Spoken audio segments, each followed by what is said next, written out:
BJP की सरकार ने असंगठित अर्थव्यवस्था पर आक्रमण किया है और आपको गुलाम बनाने की कोशिश की जा रही है।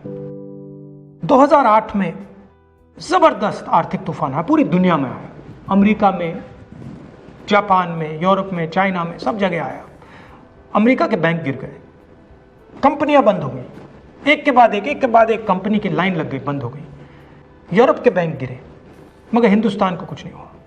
यूपीए की सरकार थी, प्रधानमंत्री जी के पास गया और मैंने उनसे पूछा, मनमोहन सिंह जी बताइए, पूरी दुनिया में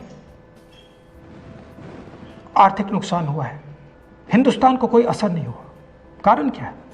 मनमोहन सिंह जी ने कहा, राहुल, अगर हिंदुस्तान की अर्थव्यवस्था को समझना चाहते हो तो यह समझना होगा कि हिंदुस्तान में दो अर्थव्यवस्थाएं हैं। पहली असंगठित अर्थव्यवस्था और दूसरी संगठित अर्थव्यवस्था। संगठित अर्थव्यवस्था में बड़ी कंपनियां, नाम आप जानते हो। असंगठित अर्थव्यवस्था में किसान, मजदूर, छोटे दुकानदार, मिडिल साइज कंपनीज। जिस दिन तक हिंदुस्तान का असंगठित सिस्टम मजबूत है, उस दिन तक हिंदुस्तान को कोई भी आर्थिक तूफान छू नहीं सकता। अब आज के दिन आते हैं। पिछले 6 साल से बीजेपी की सरकार ने असंगठित अर्थव्यवस्था पर आक्रमण किया है।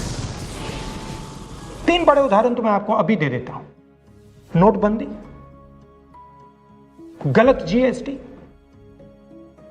और लॉकडाउन। आप यह मत सोचिए कि लॉकडाउन के पीछे सोच नहीं थी।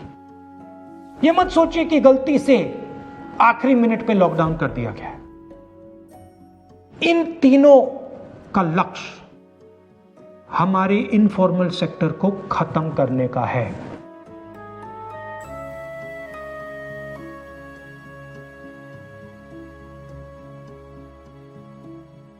प्रधानमंत्री जी को अगर सरकार चलानी है, मीडिया की जरूरत है, मार्केटिंग की जरूरत है।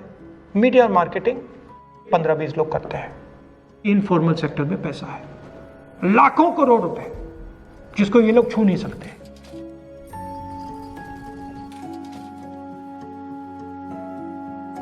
इसको ये लोग तोड़ना चाहते हैं, पैसा लेना चाहते हैं। इसका नतीजा आएगा। नतीजा यह होगा कि हिंदुस्तान रोजगार पैदा नहीं कर पाएगा।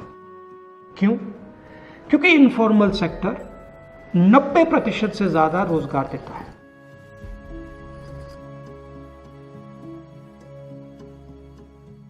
जिस दिन इनफॉर्मल सेक्टर खत्म हो गया, नष्ट हो गया, उस दिन हिंदुस्तान रोजगार पैदा नहीं कर पाएगा।